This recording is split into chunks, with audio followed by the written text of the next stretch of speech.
Good evening, folks. Hello, chat.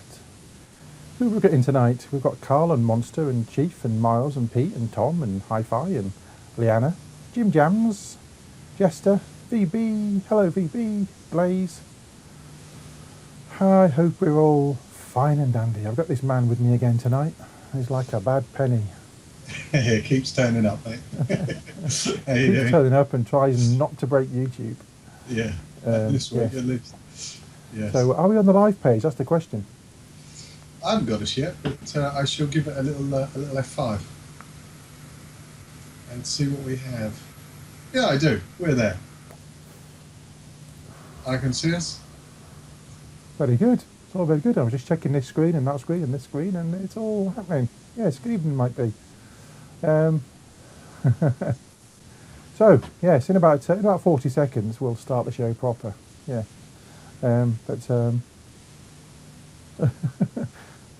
Jester says, "Whoa, Marco Van B. What's all that about? What's it all about? I don't know." Ah, dear. It's all good. So yes, it seems to be okay. Touching wood, touching head, and touching Magners. Yes, other ciders are of course available. Very nice, very tasty, very refreshing. Yes. Anyway, oh my God, it's 9 o'clock. Yes, let's have some of this.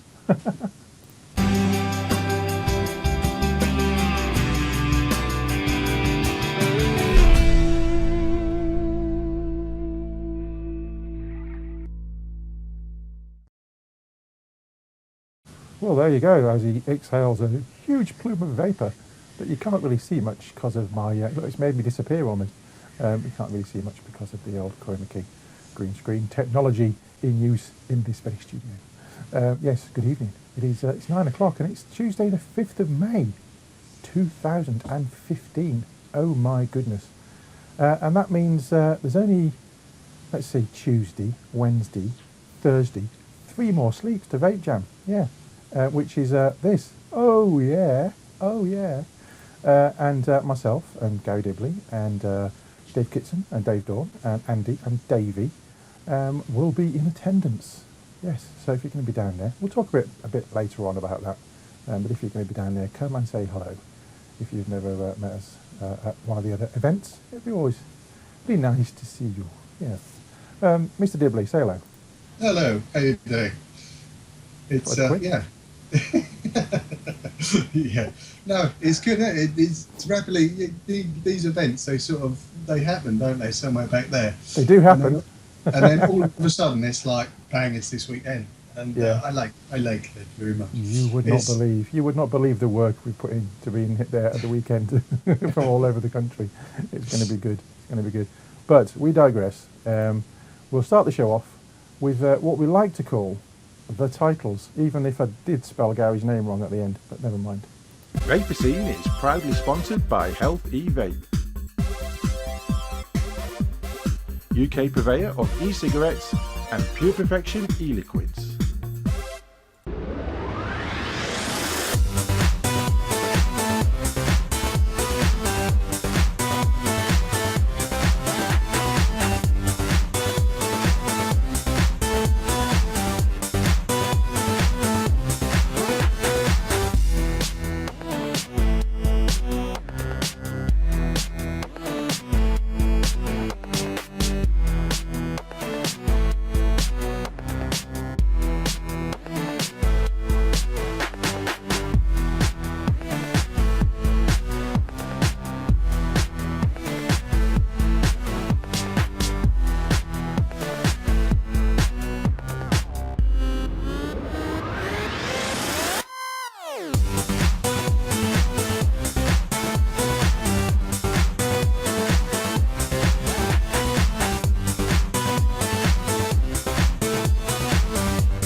Yes, here we go. It's Vaperscene this week, even with Gary with 2 R's, like it says here. Gary with 2 R's. He didn't know he's on screen. Never mind. No, All good. I must just- change that, actually. In fact, I must do some new titles. Let's just do some new titles. Yes, Tuesday, 9 o'clock, just gone. And you are watching Vapor Girls TV, and it's Vaperscene with me and Gaza. Yes. We've got some stuff, as we usually do. We've got the last part of our Election e-liquid special. Yes. And this week we're looking at the Miliband juice. And it's mixed feelings. Yes.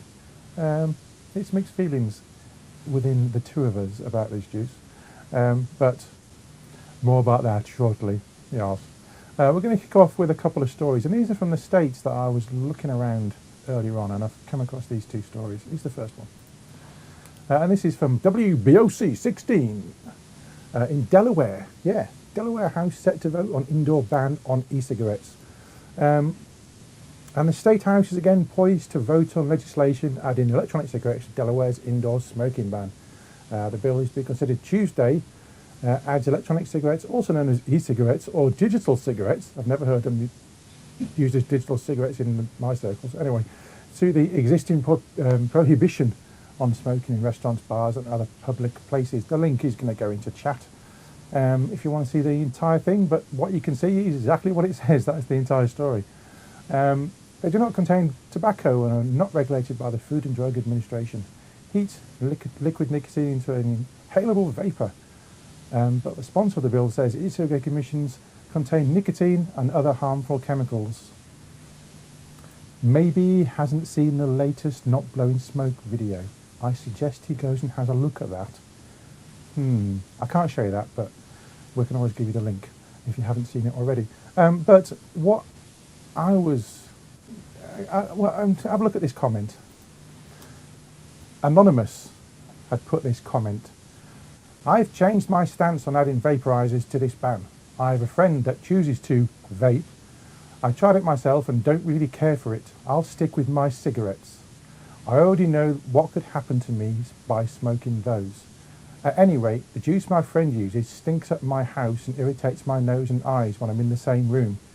I will go ahead and say that cigarette smoke is less intrusive to me than e-cig vapor smoke. Spelt wrong, but there you go, and it's not smoke. I don't think vaporizers should be on the ban list if my cigarettes have to be on there too. I do think vaporizers should be on the ban list. I think it's too much. The vapor clouds from e-cigs are getting ridiculous. They are thicker and bigger than any cigarette could produce, and thus will affect more people around the user. I've started asking my friends to stop using that vaporizer thing in my house, but they can smoke as many cigarettes as they want. That doesn't affect me like vaporizer smoke does. What? I mean, WTF is all I'm going to say about that. That smacks to me as tobacco lobbyists speak. And his friend can go and smoke at his house, but he can't use his vaporizer because that emits smoke, apparently, that irritates him. What do you make of that, Gary? Well, the first thing that came in my head when you're reading that was my wife can produce a vapour of sorts after a Sunday roast, and that is most displeasing to both my taste buds and my nasal defences. I would much prefer somebody sitting in my lounge with a tank full of custard, to be honest with you. I mean, that guy's got to be a complete loon, hasn't he? You know, that you're... to a certain extent, I can sort of see where I was what I would call a respectful smoker, and I haven't changed my habits just because I've switched to the electronic version as such. You know, I wouldn't sit if I was with 5 or 6 people and they're all still eating their dinner. I wouldn't spark up a fag when you could smoke inside. I don't do the same with my, you know, with that thing. And I can sort of see where some people are going, you know, if you've got people cloud chasing in the middle of a restaurant and this and the other, it can feed, you know, a little bit of negativity back into the argument, can't it? Because I wouldn't want to be sat myself, personally, having a meal with people blowing bloody great clouds everywhere. That's just me personally. I would find that offensive, and I use the things. I think that a common courtesy, but in terms of there are no bans. It should be down to the individual establishment whether they wish to allow the use of them on their premises. And like we're seeing, in the UK, certain pubby type grubby chains and I say grubby, banned the usage because they don't want them in their premises, where others are quite happy to allow them. But putting including them in with tobacco to me is it's the wrong way, isn't it? Have I waffled enough? Yeah, you've waffled plenty. Yeah, I'm just trying to get my shot. There we go. I was just looking at our team Skype while you were waffling. I think the whole way that was written, I'm not even sure that was written by a normal smoking person. Leanna Lawless has said maybe it's a reaction to the demonisation of smokers. You've spelt it the American way, though, Leanna. What's all that about? Yes, maybe. But he's giving his friend a message here, and that is, you can come to my house and you can smoke, but you can't use an e-cig. And I'm like you. I'm quite respectful. I won't vape around people in people's houses unless I've asked them if it's okay. If they say it's okay, then that's fine. But when we could smoke in restaurants, I would quite happily sit in the middle of people eating and light up a huge Cuban cigar. No, I wouldn't. I used to purposely go to a non-smoking section, to be fair, but that was just me. But yes, it's a very strange one, that one, I have to say, and I'm not sure whether that person was not kind of acting for tobacco or anybody else, really. Let's see what chat I've got to say. But they're very intrigued about what the 1972 is on your T-shirt. Please digress what it is, and if it's just a T-shirt or what. I haven't got a clue. The wife bought it for me. I don't know. So it's not a double entendre, as someone has put. No, I know why she bought it, because apparently she was out shopping and it was my sister-in-law's 40th birthday, and that was the year she was born. 1972. Yeah, and I was looking around for somebody to wear tonight, and this is the only thing that was sort of relatively ironed. There you go. Well, I've chosen now to wear my Vaperscene TV shirts for the shows, because it's a nice black colour, and I don't have to worry, because I have to wear things that have got no green in them, or kind of yellow or stuff, because it affects the chroma key. Yes, so blues are okay, but greens and yellows are out. Red, orange, they're all good, but black is perfect. Yeah. So there you go. I digress about that as well. So let's have a look at another story, and this is from kgns.tv, and Ridian posted this in our little Skype chat, because we share stories in our Skype chat. And this is: pregnant women believe e-cigs less harmful than tobacco. A new study reveals that many pregnant women believe e-cigarettes are less harmful than tobacco. Researchers at University of Maryland surveyed over 300 expectant mothers visiting an OB-GYN clinic. More than 40% said e-cigarettes were safer than traditional cigarettes, and only 57% knew that e-cigarettes contain nicotine.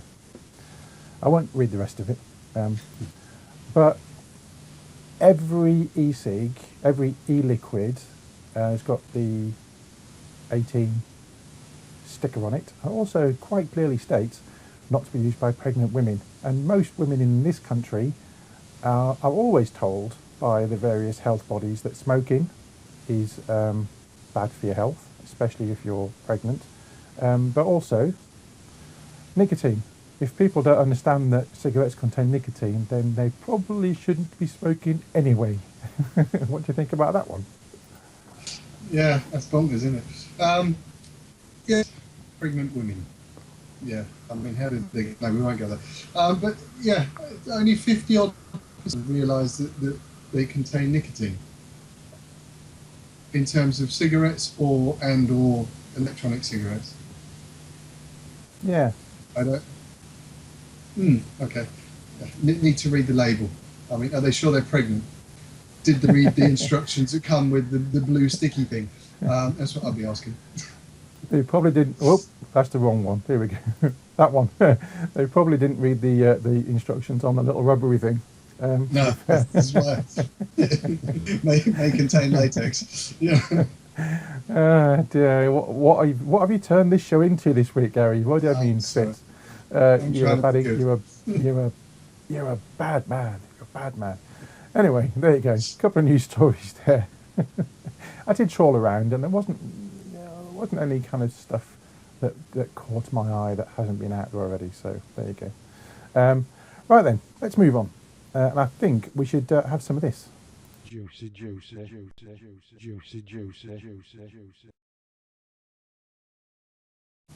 Yes, it's the final part of our election special Juicy Juicy, because Katie at TW very kindly sent us some juices to have some fun with.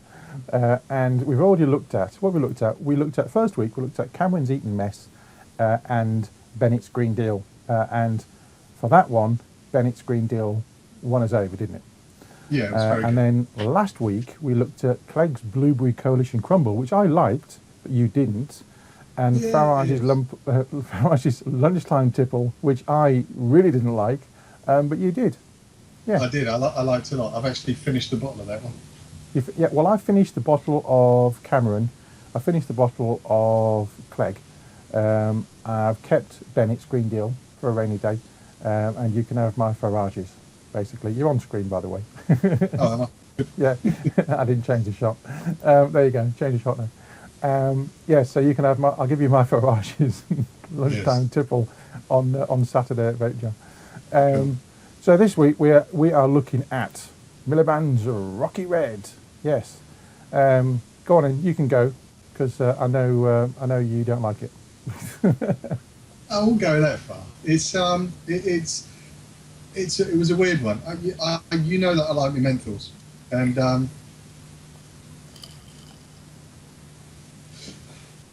it's to me that's more like a cherry tune with sort of a candy flossy type aftertaste is what I'm getting, and it's the same every time. Whereas with to me personally, out of the lot, the Farage's Lunchtime job was probably the more complex mix, if you know what I mean, because I got something different a little bit every time. I'm getting the same every time with this one, which is a cherry tune with a candy flossy type aftertaste. And if you like that stuff, you'll probably like it. But for me, I could vape it, but it's not one that leaves me salivating, shall we say. Interesting. Now, I'm on my last bit of this bottle, because I've already gone through half the bottle last week, and I refilled yesterday. And this is one of the reasons why I don't tend to use the same juice all the time, because now I'm only getting kind of one flavour-ish from it.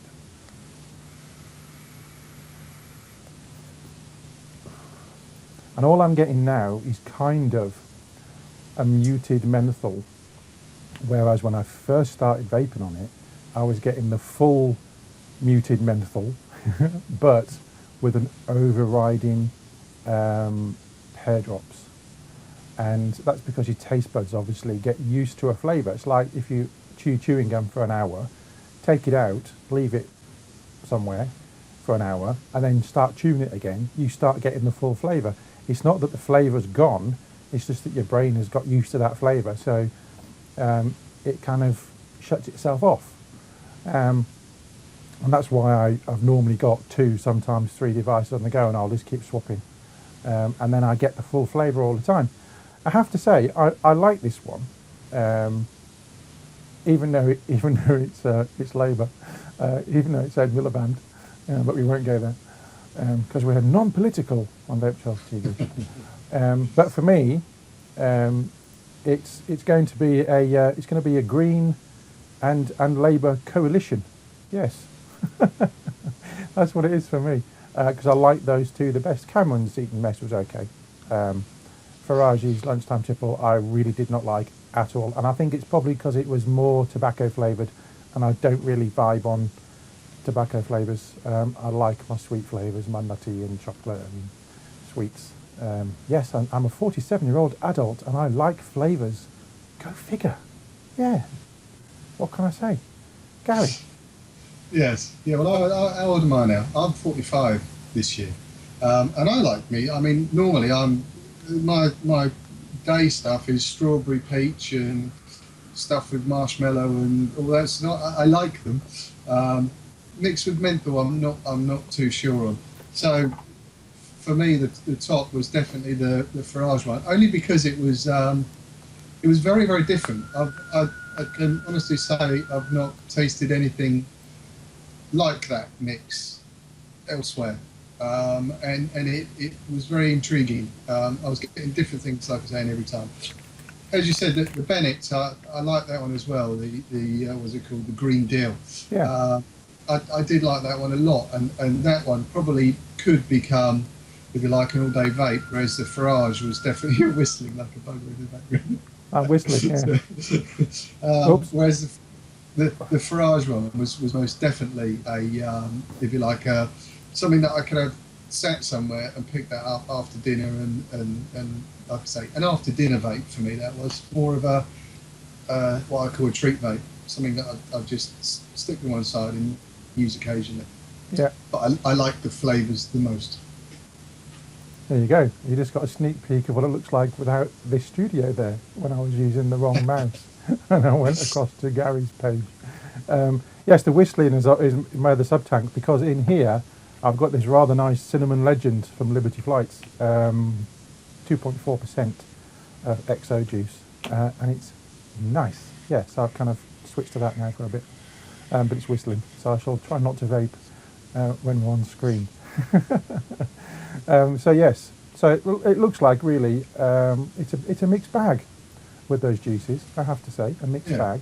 But I've rather enjoyed testing them out, and I'm sure we're going to be picking up loads of juice at Vape Jam this weekend, lots of the American juices, so that will be interesting because I've not really had that many of the American juices. I did have this really, really nice one yonks ago, probably 2 years ago. It was Orange de Song from the States, and it was nice. It was really orangey, just really zesty. I did a review on it ages ago. But we digress. We will come back after the break with some more stuff, basically. Yeah, see you in 2. Vaperscene is proudly sponsored by Health E-Vape, UK purveyor of e-cigarettes and Pure Perfection e-liquids.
Often imitated, never duplicated. Award-winning service and products from cloud9vaping.co.uk.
And now it's back to Vaperscene on Vapor Trails TV. Vaperscene is sponsored by Healthy Vape, UK purveyor of e-cigarettes and Pure Perfection e-liquids.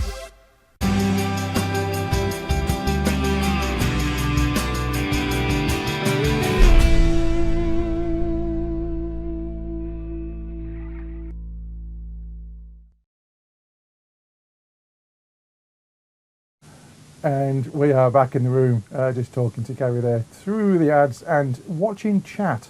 There's a lot of chat about VG/PG. Whip It Up has ordered some VG Nick Base. Now, I use VG Nick Base when I make my own. I probably make about 85% of what I vape now, and then I will buy some as well. And that keeps, keeps the vendors in the UK, with some cash to keep them going.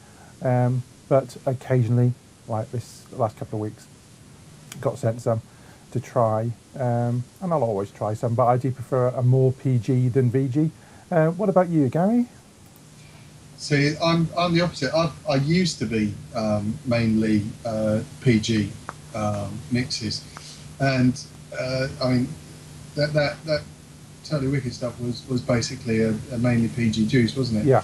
And I can notice, the difference now. I think for me personally, I've found the heavier VG much better. There were certain juices, I'm asthmatic obviously, there were certain PG juices that used to, and certain flavours that used to make me a little tight-chested, bananas and things like that.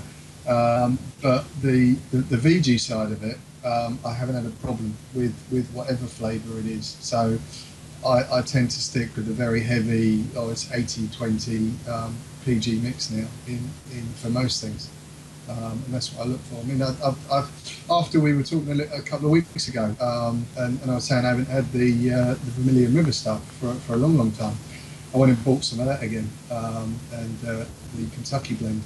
And, Nice. It's I Kentucky maple, very nice. Yeah, I got the Kentucky vanilla and the standard one, and that stuff is incredible. I'm using that as it's only got 10 ml bottle, but I'm using that as a little evening thing. Like I say, I like to set some juice aside for an evening thing.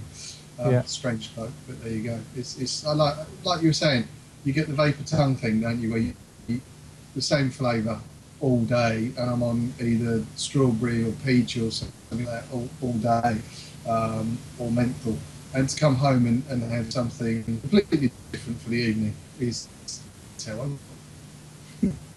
Yes, slight stuttering on the internet connection there on the Skype.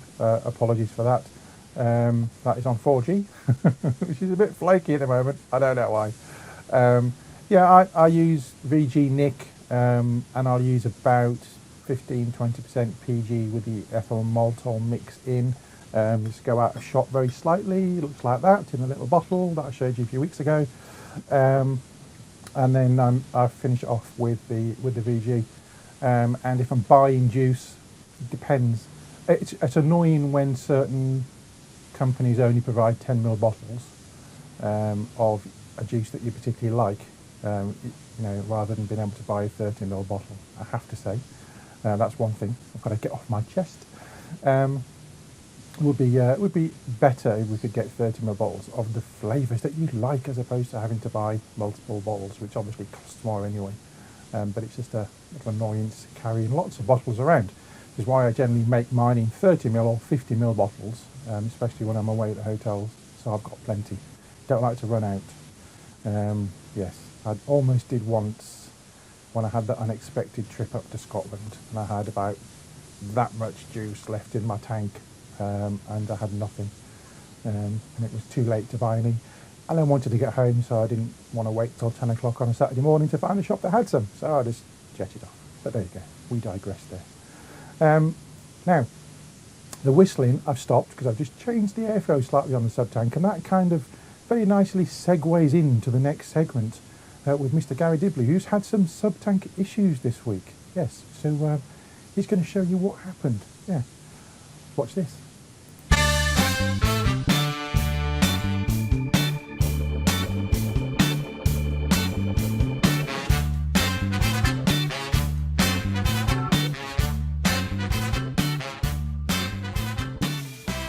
And we are back in the room for another week. Now, it's bank holiday Monday. I had to get something filmed today. I had something planned, but I come across a problem. I've been banging one out most of the morning in the work shed because I've got a new drum kit for no other reason other than got a little toy, a little digital drum set which I'm making much noise with. I knew I had to film something. I was going to film the finishing of the wood. Where do you go? But again, I've been a donkey and forgot to order the glue. Come to film the Subtank up and had a massive problem. Kept putting it on and on and on and on and on, and I kept getting, if you like, a short. And I found that the problem, much like the old atomizer connections in days gone by, this type, this suffers from the same problem. Now,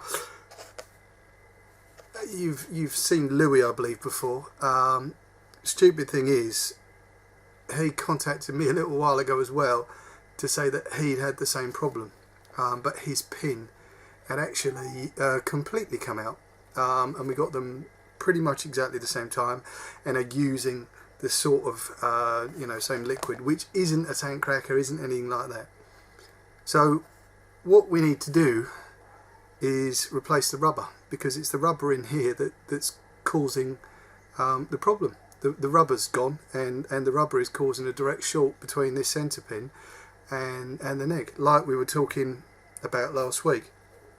There is a simple way of doing that, rather than binning this, or if you want to have a crack yourself, you can get the little atomizer connections pretty much anywhere, and I've found that the rubber in here will be a perfect replacement for what we have in here.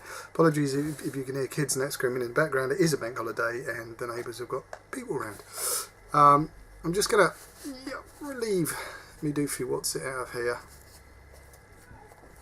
and we'll start breaking down how we can do a very quick repair. Now obviously this bit gets messy. I'm just going to stick that on some paper towel, and I'm going to take out my head, and you can see, I don't know if you can see, but you do get an awful lot of juice leaking down inside that little hole in there. So the first thing I'm going to do is just get a little bit of paper towel and feed that down there and try and mop some of that up. And I think this is the reason that I'm getting that the rubber's gone. There's not a lot down in there, but there is some. So I'm just going to mop that around a little bit.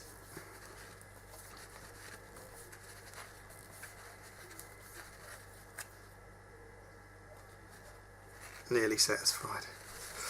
Just give the end a clean up over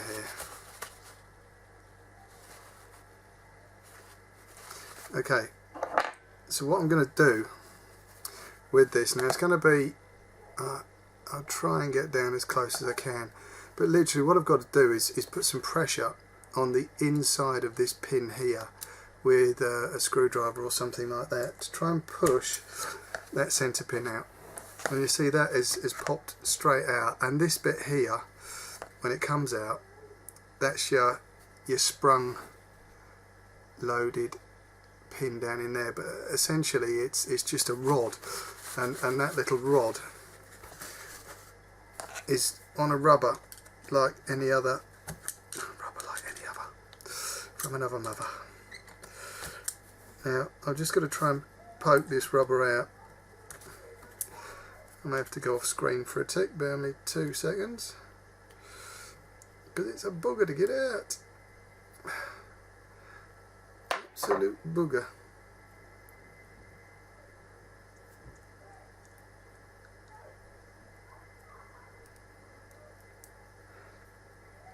Got it.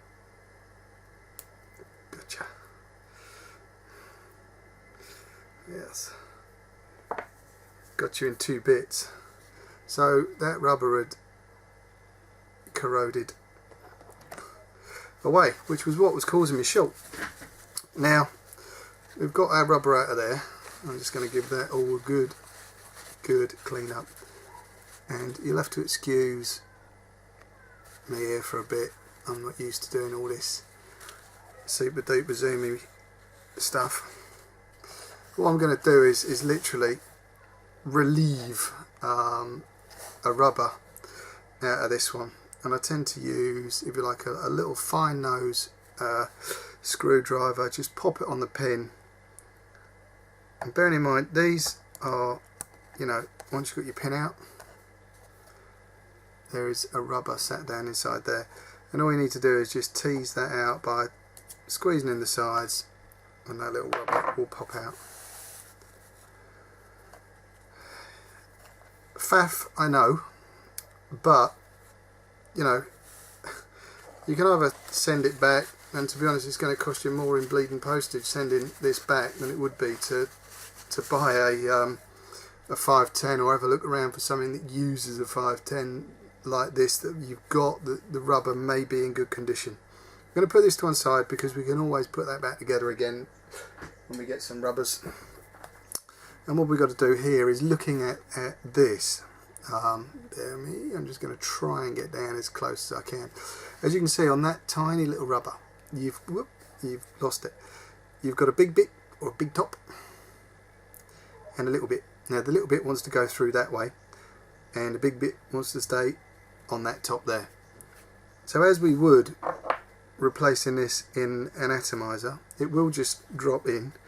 We've got to get the bottom rings through. Now this is where the problems start, because it's an absolute pain in the bum, and sometimes I'd use 2 screwdrivers if I can,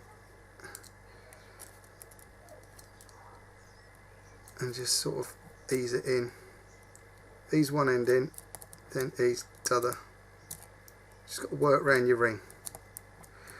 Ease in your ring in. You know, when you're playing with something like this, you don't want to push too hard. It's very easy to split it. Okay, so if you can see through there, my new rubber has now gone through and is embedded through the other side. Is in there. I'm just going to give it a little poke and a twiddle, and it comes bloody back out again. You git. Let me try again. Don't push your ring. Didn't go in properly. You git. And you can see it can be fiddly. It can be really fiddly.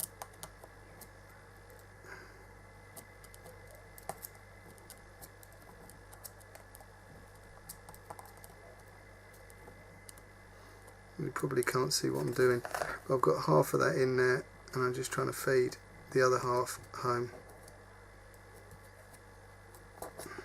If I had it in, I messed with it. Stupid boy. There we go. And he's back in again. So now what we want to do is feed our middle post down. Now what I have found when I did my other one, yep, should slide home quite nicely. And I'm just going to do a quick, like we were talking about last week, a continuity, a beep test, just to make sure I've got no short on there now. Because I was getting shorts all over the place, and it was dripping juice into my mod. Now I don't know if anybody else, I'd be interested to see if anybody else has had that. Like I say, Louis' pin literally fell completely out the bottom of his. But we should be good. We're springing. What I'm going to do is just plug it back into my tank.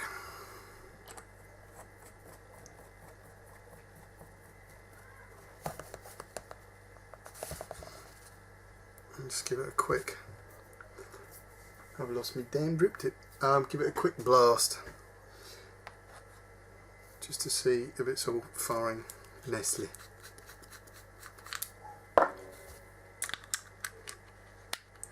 Surprised me actually, the rubber really did surprise me. Oh, and the other thing, somebody wanted to see what they look like on there. It looks like that.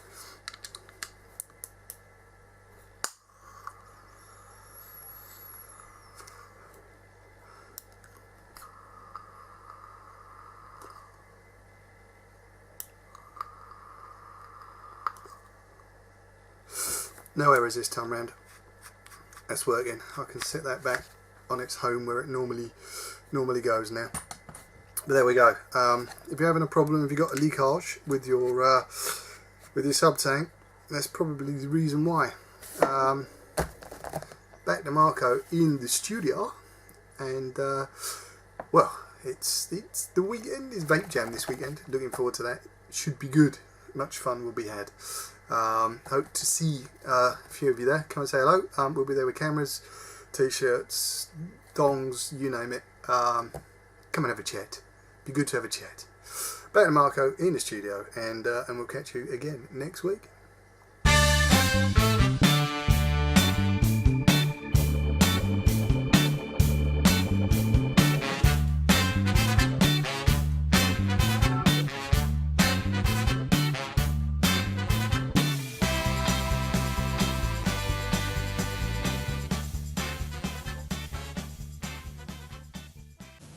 And there we go. That was Garry with his dodgy pin, finagling his rubber with his screwdriver, and banging a couple out in the shed, as Chat has so very kindly pointed out.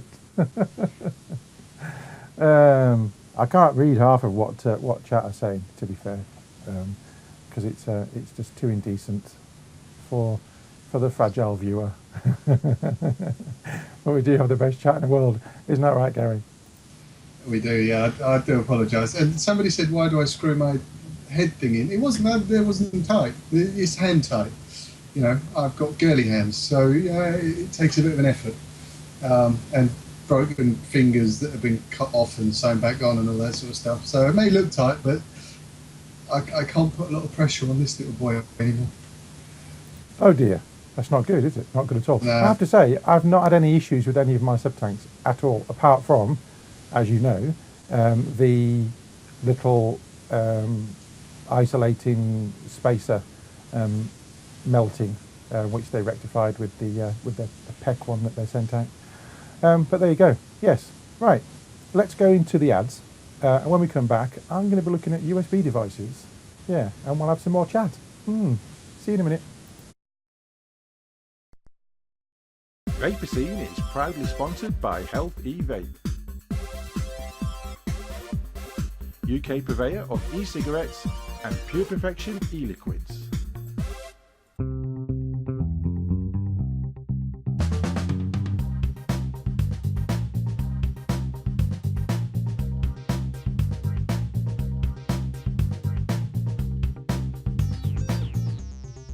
Vapors, Dripper just got 40% bigger.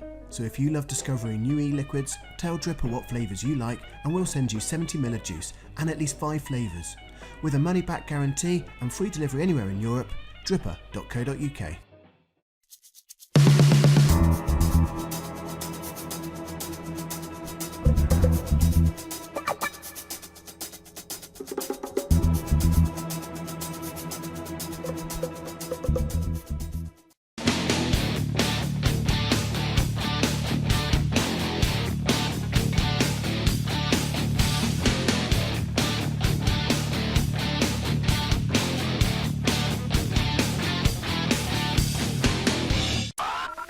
RY4 Radio.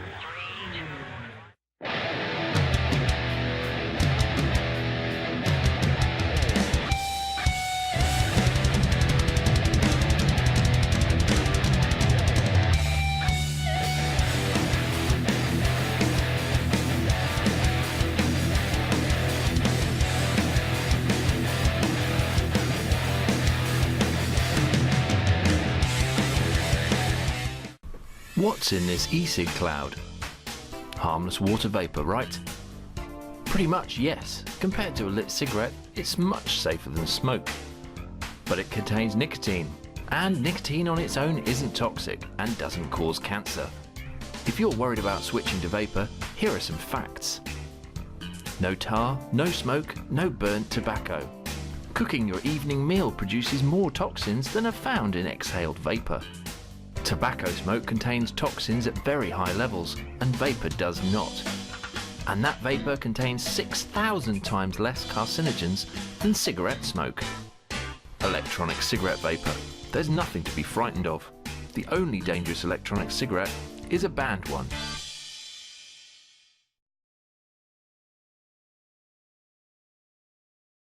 And now it's back to Vaperscene on Vapor Trails TV.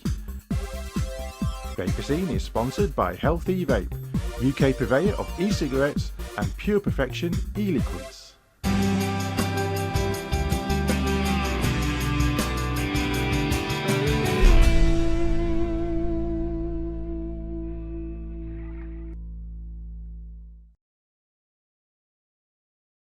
And welcome back to part 3. Yes, Gary and I were just talking about chickens. Yes, for I cooked a chicken earlier, but we won't go into that. We'll talk about that later. Now, during the ads, strangely enough, Whip It Up says, wireless charging any good? Strangely enough, this little device here, what you see in front of you, you're going to be seeing in the VT, and it has wireless charging. Yes, so, Whip It Up, watch this carefully.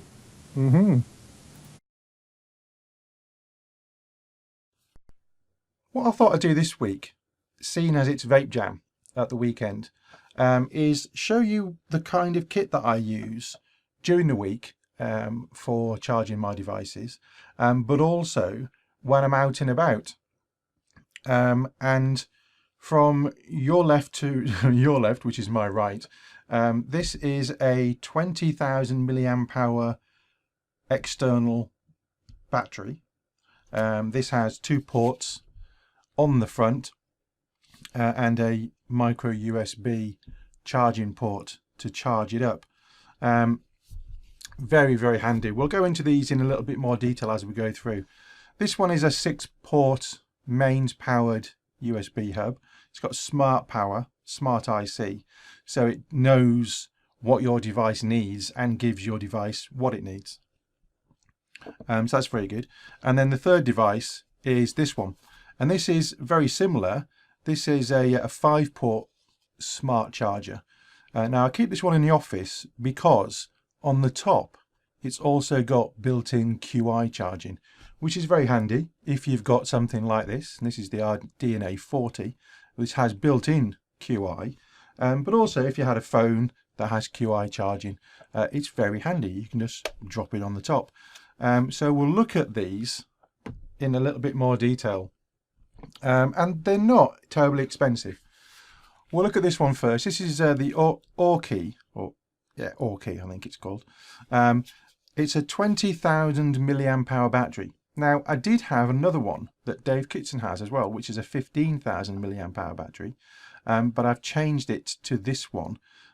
Gives you a lot of power. It's fully charged at the moment. When it's fully charged, you get these 4 LED lights. And as the charge goes down, obviously the lights go down, it also senses when it's not giving any charge out and turns itself off. And it has the lovely function, if you hold down the button, of having an LED, which is quite handy for camping and stuff like that. And it has 2 ports. It's got a fast charge and a normal charge.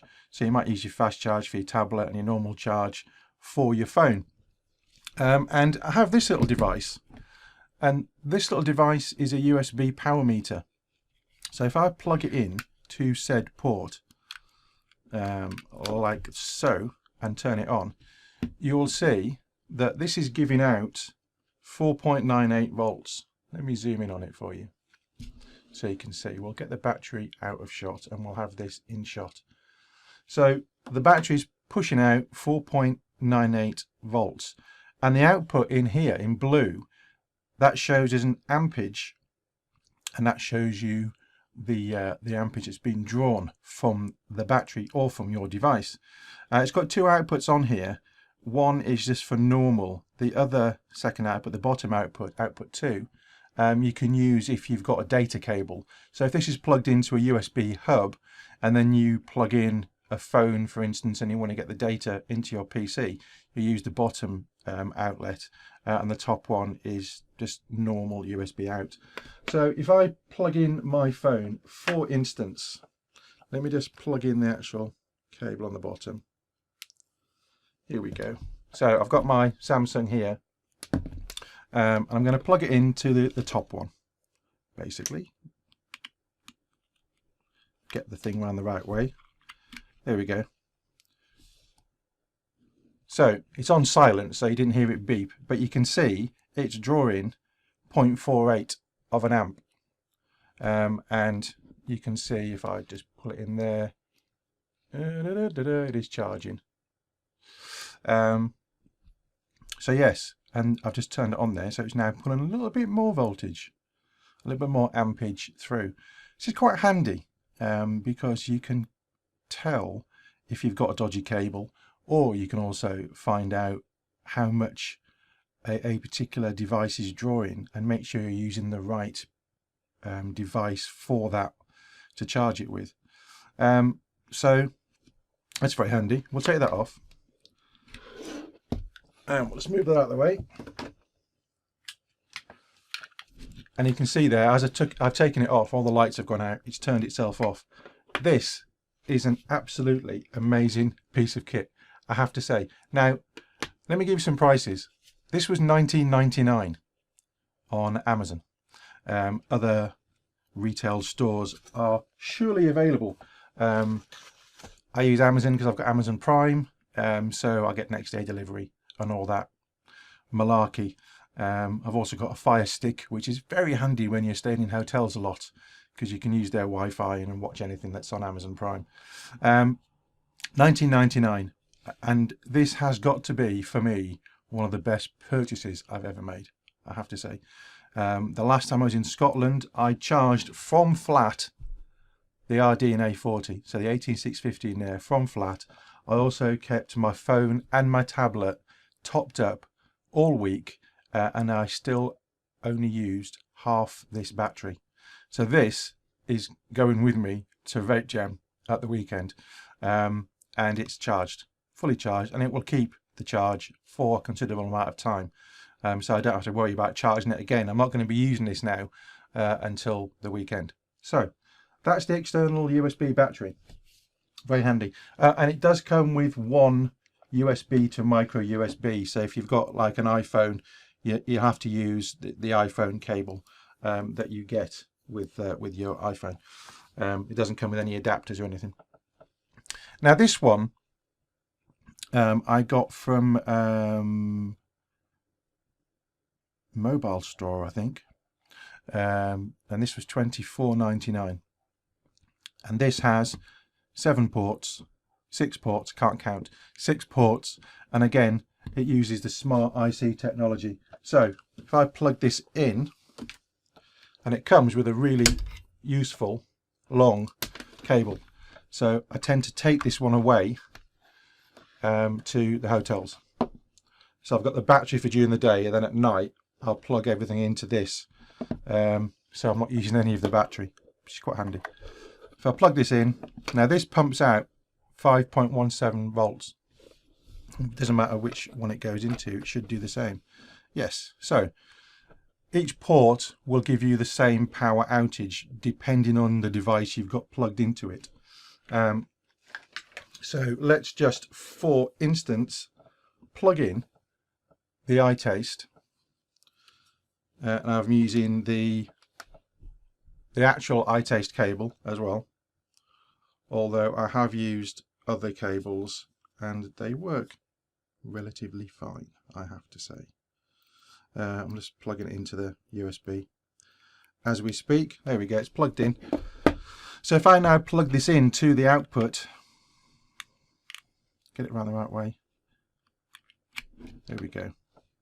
So you can see now on the device that it is in fact, let me zoom in, it is in fact charging. There we go, there we go. You should see there, you can see the little lightning on there, and it's actually charging. And this has now dropped to 5 volts because that's what this device needs. It needs 5 volts. So the USB device has set itself to 5 volts, and it's pulling 0.8 of an amp. That's what power has been pulled from the USB device into the iTaste. And obviously that will change as the battery fills up. Yeah. Now interestingly, if I plug the RDNA 40 in, watch this figure here. What's the bottom one? So we're now plugged in and the red light's on, meaning it's being charged, and this is pulling 1.4 amps. But the power has changed to 4.93. So this device pulls quite a lot of power from the USB. So what you really need is to make sure that if you are plugging this in, you're using a 2 amp, at least a 2 amp USB, because if it's pulling 1.42, then if you've only got a 1 amp rated device, it's going to overheat or it's going to do something silly. So this is very handy. I think it was $6.99 this, by the way, again from Amazon. Well, I get a lot of stuff from Amazon. So yes, so this is sending out 4.93 volts and it's pulling, the device is actually pulling 1.45 amps from the mains. So let's unplug that and unplug this. Now this does get quite warm, I have to say. It's made out of plastic, it's not metal, but it does get a tad warm. It hasn't got so hot you can't touch it, but if you're charging a few things at the same time, it does get a tad warm, and I kind of expect that to happen. But it's never been an issue, and it works very well. And like I said, this goes with me when I go to the hotels. So the last device is this one, and this is a 5-port, again smart charger, but this has got the built-in QI on the top. I'm going to use the same cable that we used in the other device because it's a figure of 8, it's the same cable. So there you go, plug it in and the light flashes, and then you're ready to go. Now this, if I put the little other device on, this is pumping out 5.27 volts, and it does that on all the ports. The difference is that I find on this one, it doesn't like certain devices in certain ports. So if I plug my phone into this one, and let me just turn the sound on so you can hear it when it goes on. Right, that's just the phone on. There you go. So that is now pulling 0.82 amps, and it's been sent 5.09 volts. If I move this to another port, it's actually pulling slightly more now and getting a very slight difference in voltage. So this one's not as consistent as this one, I have to say. And the QI charging is strange, but let me just move this out of the way and I'll explain. I'll just take this out. There we go, and I just want to very quickly mute my phone because then we won't get any interruptions. So on this device, as I said, it's got the built-in QI, and I have the wireless charging on the RDNA 40. Now I can't measure the voltage that's coming from the QI, but what happens is you put it against the device, and if I do it this way, you'll see, if I put it against that way, the red light has come on. But what I have noticed is, if the RDNA 40 battery is quite low, that little LED starts flashing green and it shuts itself off, because I don't believe it has enough power through the QI panel to give out exactly what the RDNA 40 needs if the battery is really flat. So what I tend to do is charge it on the USB but top it up. So when I'm working in the office, when I'm working in here, office studio, when I put it down, I just put it down under the QI charger and it keeps it going. As you can see there, power light's on and it is still charging. However, it's pretty much a full battery. So it's a bit out of focus, that, isn't it, Mark? Really? Yeah, you can see there. It is pretty much a full battery. Hence, it's not causing an issue this time. But I have noticed on the occasion when the battery is really low, it doesn't really like it, and it'll knock itself off, which is actually a good thing, because what you don't want is either of the devices to become overheated and fail catastrophically. So that is a good thing. And then what happens is, if the light goes on and it flashes green, you simply unplug it from the mains, give it 30 seconds and it will reset itself and then you can use it again. This again was $24.99.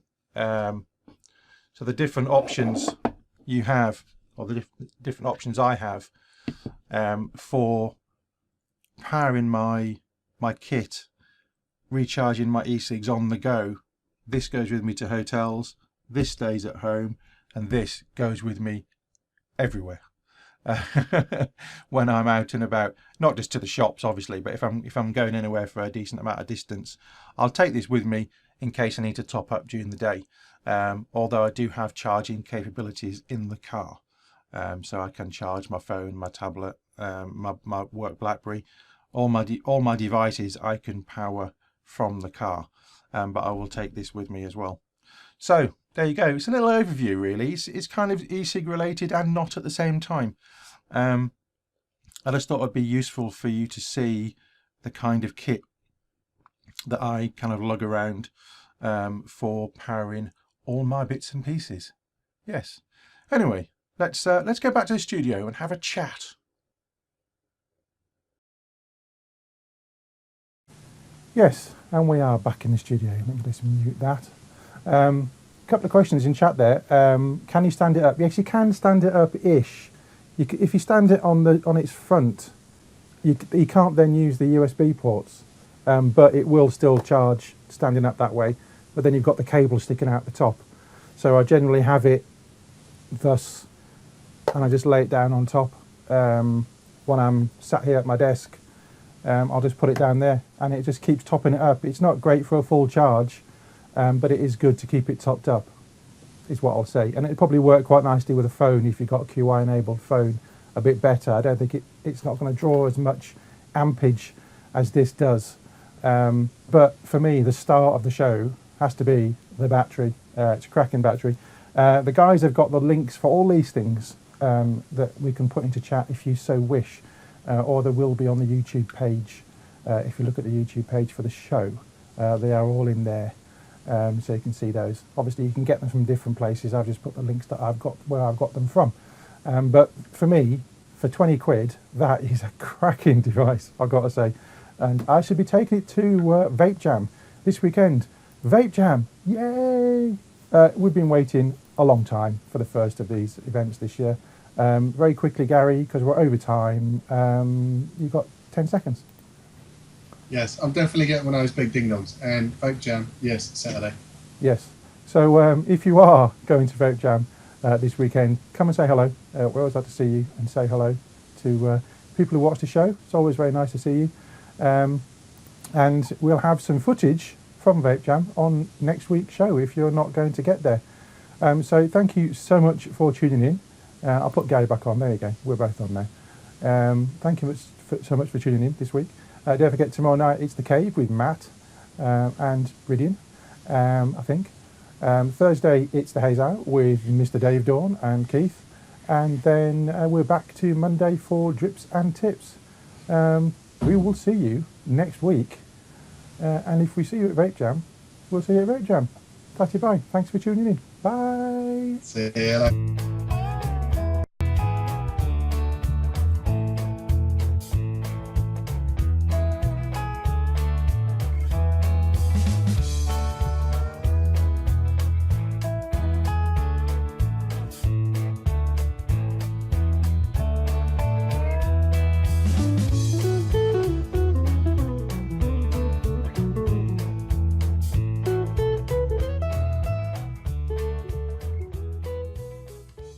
Vaperscene is proudly sponsored by Health E-Vape,